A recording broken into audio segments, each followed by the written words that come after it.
السلام عليكم ورحمة الله وبركاته.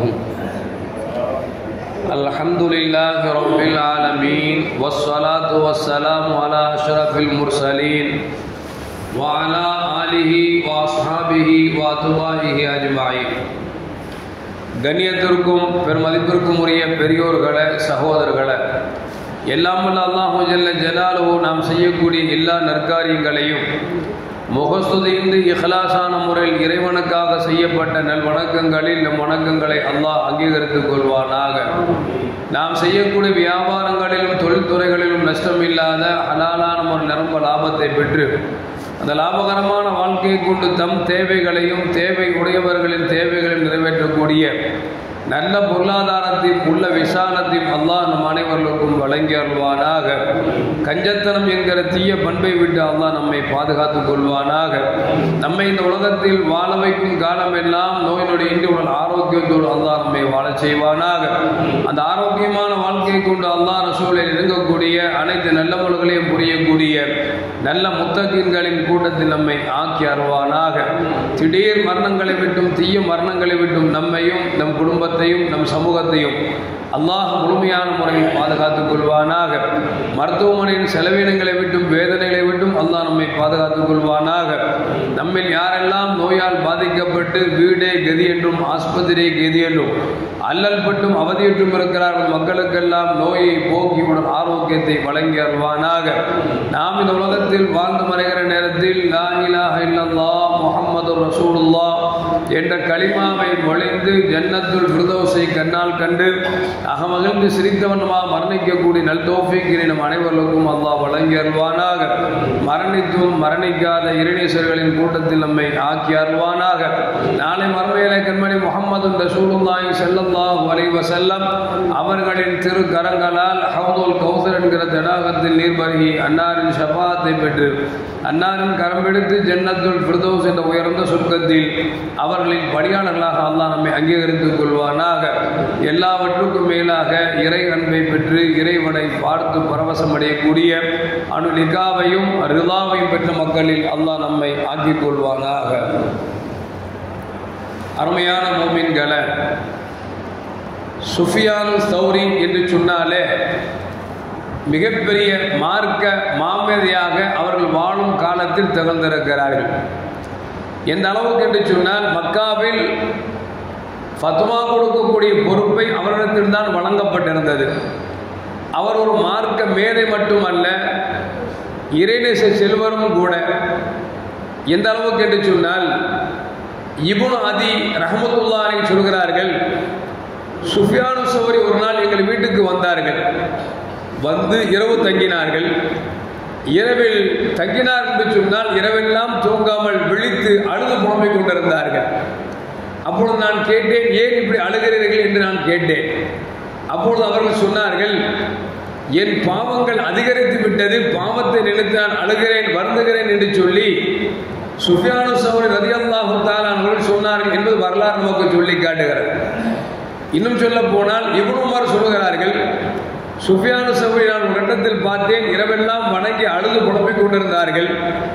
அவர்கள் சொன்னார்கள், தரையில் கிடந்த ஒரு அற்ப பொருளை எடுத்துவிட்டு இந்த அற்ப பொருளை விட்டு நான் அற்பமாகிவிட்டேனே, நிறைய பாவம் செய்து கொண்டிருக்கிறேனே, என் உடலை விட்டு உயிரை பிரிக்கிற பொழுது இறைவன் ஈமான் இல்லாமல் என்னை பிரித்து விடக்கூடாது என்று நினைத்து அழுகிறேன் என்று சொல்லி சுஃபியான் சௌரி ரலியல்லாஹு தஆலா அவர்கள் சொன்னார்கள் என்பது வரலாறு நமக்கு சொல்லி காட்டுகிறது.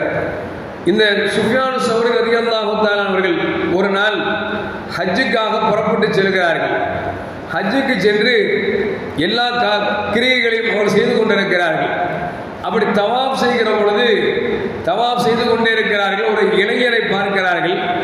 அந்த இளைஞர் தவாப்பில் என்ன செய்கிறார் என்று சொன்னால் 7 சுற்று தவாப் செய்ய வேண்டும். அப்படி தவாப் செய்கிற பொழுது ஒவ்வொரு 8க்கும் ஸலவாத்து சொல்லிக் கொண்டே இருக்கிறார். பொதுவாக தவாப் செய்யும்போது என்ன செய்வாங்க அப்படின்னா நிறைய துவா செய்வார்கள், இஸ்திக்பார் செய்வார்கள், இறைவனை திக்ர் செய்வார்கள். இப்படித்தான் அங்கே எல்லாரும் தவாப் செய்வாங்க. என்னென்ன நினைக்கிறாங்களோ அதெல்லாம் அல்லாஹ் கேட்பாங்க. ஆனால் இவர் எந்த திக்ரும் செய்யவில்லை, எந்த இஸ்திக்பாரும் செய்யவில்லை, எந்த துவாவும் செய்யவில்லை. மாறாக ஒன்றே ஒன்று மட்டும் செய்து கொண்டிருக்கிறார். ஸலவாத்தை பெருமானார் ஸல்லல்லாஹு அலைஹி வஸல்லம் மீது ஸலவாத் ஓதிக்கொண்டே இருக்கிறார். சுஃபியான் சௌரி அவர்களுக்கு ஆச்சரியமாக போய்விட்டது. எதற்கு நாம் கேட்டு விடலாம் என்று சொல்லி அந்த இளைஞரை அழைத்து கேட்டார்கள். எப்பா, சுத்திர ஆட்கள்லாம் பாருங்களேன், எல்லாரும் இஸ்திக்பார் செய்கிறாங்க, துவா செய்கிறாங்க, திக்ர் செய்கிறாங்க, இந்த தவாஃப்ல அதுதான் செய்வாங்க, எல்லோருக்கும் மாற்றமாக நீங்கள் ஸலவாத் ஓதிக்கொண்டிருக்கிறீர்களே என்ன என்று கேட்டார்கள். அப்போ அந்த இளைஞர் கேட்கிறாரு, நீங்க கேட்குறீங்களா உங்க பேர் என்ன அப்படிங்கிற. சுஃபியான் சௌரி அப்படின்னு ஒன்று அந்த இளைஞருக்கு ஆச்சரியமா போச்சு. ஈராக்கில் மிகப்பெரிய மாமேதை ஞானியாக இருக்கக்கூடிய சுஃபியான் சௌரியா நீங்க அப்படின்னு ஆச்சரியமா கேட்கிறார். அவங்க சொன்னாங்க, ஆமாப்பா நான் தான் சுஃபியான் சௌரி, ஈராக்கிலேருந்து ஹஜ்ஜுக்கு வந்திருக்கிறேன் அப்படின்னு சொல்றாங்க. சரி வாங்க ஒரு ஓரமா உட்காரணும்னு சொல்லி அவரை அழைத்து இளைஞர் பக்கத்தில் உட்கார வைத்து விட்டு சொல்கிறார், நீங்கள் மட்டும் ஞானி சுஃபியான் சௌரியாக இல்லை என்று சொன்னால் நான் சொல்ல போற நிகழ்வோடு சொல்லியிருக்க மாட்டேன். நீ மிகப்பெரிய கல்வி கடல் மட்டுமல்ல, இறைநேச செல்வரும் கூட. எனவே உங்களுக்கு நடந்ததை சொல்லுகிறேன் என்று சொல்கிறார்கள். என்ன அப்படின்னா, நானும் என் தந்தையும் ஹஜ்ஜுக்கு புறப்பட்டு வந்து கொண்டிருந்தோம். வருகிற வழியில என் தந்தை மரணமாகிவிட்டார். மரணமானது மட்டுமல்ல, அவர் முகம் மிக கொடூரமாக விகாரமாகிவிட்டது. சில பேர் பார்த்தீங்கன்னா வாழ்க்கையில் நல்லா வாழ்வாங்க, மௌத்தா போன பிறகு முகம் கொடூரமாயிரும், கருகருன்னு ஆயிரும். சில பேருக்கு முகம் மாற்றமா போயிடும், வெளியே காமிக்கிறதுக்கே அசிங்கமா இருக்கும்.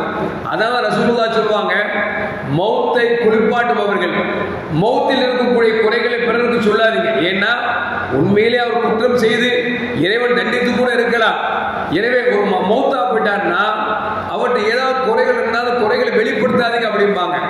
இவன் தந்தை மௌத்தா போயிட்டாரு, முகமெல்லாம் கருத்து போய்விட்டது, வயிறும் உப்பி போய்விட்டது. உப்பி என்று சொன்னால் இந்த மையுகிற பொழுது ஒரு நார்மலா தான் இருக்கும். இவரு வயிறு எப்படின்னா மிக பெருசாகி போச்சு. ரொம்ப சங்கடம். என்னடா ஹஜ்ஜுக்கு தானே புறப்பட்டு வந்தோம், மாப்பா மௌத்தா போயிட்டாங்க, வயிறு வேற உப்பி போச்சு, முகமெல்லாம் கருகருன்னு ஆகி போச்சு, யாரை கூப்பிட்டு குளிப்பாடுறது அப்படின்னு தெரியாம ரொம்ப கவலையோடு இருக்கும் பொழுது ஒரு சின்ன தூக்கம் ஒன்று வருது. அந்த தூக்கத்தில் ஒரு அழகான மனிதர் வெள்ளாடை உடுத்தி வருகிறார். வந்தவர் என்ன செய்றார் அப்படின்னா, இந்த மையத்து மேல போட்டிருக்கிற அந்த துணியை, முகத்தில் இருக்கக்கூடிய துணியை அகற்றிவிட்டு தங்கள் பொற்கரத்தால் தடவுகிறார். தடவிட்டு மீண்டும் மூடிட்டு அவர் புறப்பட்டு போறார். கனவுலேயே அந்த இளைஞர் என்ன செய்றார் அப்படின்னா, அந்த வந்த வெள்ளை அழகா இருந்தாங்களே வெள்ளத்தில் உடுத்து அவருடைய சட்டையின் ஓரத்தை பிடித்து நீங்கள் யார் என்று கேட்கிறார். அப்ப அவங்க சொல்றாங்க, நான் யாரா இருப்பேன், நான் முகமது ரசூலுல்லாஹ் வந்திருக்கிறேன் அப்படின்னா. முகமது ரசூலுல்லாஹ் வந்திருக்கிறீங்களா, என்ன விஷயம், வாப்பாவுக்கு எதுக்காக வந்தீங்க? இல்லை, அவர் செஞ்ச குற்றத்தின் காரணமாக இறைவன் தண்டித்தான். அது மட்டுமல்ல, அவர் வாழ்க்கையில் அதிகமாக ஸலவாத் ஓதிக்கொண்டிருந்தார். மரணிக்கிற போது ரொம்ப சிரமப்படுற நேரத்தில் என்னுடைய உதவியை நாடினார். எனவே நான் அவருக்கு வந்து முகத்தை தடவி விட்டேன், அழகாகிவிட்டது, போய் பார் என்று சொல்லி பெருமானார் ஸல்லல்லாஹு சொல்லிட்டு போறாங்க. கனவிலிருந்து அவர் எழுகிறார். எழுந்த உடனே வேக வேகமாக போய் தம் வாப்பாவுடைய முகத்தை திறந்து பார்த்தால் கல் கமரி, சந்திரன் மாதிரி ஜொலிக்கக்கூடியதாக இருந்தது. எனவே அன்றிலிருந்து நான் முடிவெடுத்துட்டேன், தவாஃப்ல போனாலும் ஒவ்வொரு 8க்கும் பெருமானாருக்கு ஸலவாத் சொல்லணும்னு சொல்லி முடிவெடுத்து நான் ஸலவாத் சொல்லிக் கொண்டே இருக்கிறேன் என்று சுஃபியான் சௌரி ரலியல்லாஹு தஆலா அந்த இளைஞர் சொன்னார் என்று வரலாற்றிலே பதிவு பண்ணப்பட்டிருக்கிறது. அருமையான எதற்கு சொல்லுவோம் என்று சொன்னால், நம்ம ஸலவாத்துனா ரொம்ப சாதாரண நினைச்சிட்டு இருக்கோம். ஸலவாத்துனா ஏதோ நினைச்சிட்டு இருக்கிறோம். ஸலவாத் அந்த அளவுக்கு மிக முக்கியமானது என்பதால் தான் அல்லாஹ் பாருங்களேன், தொழுகையில தக்பீர் தஹ்ரீமா கட்டிட்டா தக்பீருக்கு முன்னால் உள்ள ஹலாலான எல்லாமே ஹராம் ஆயிரும்.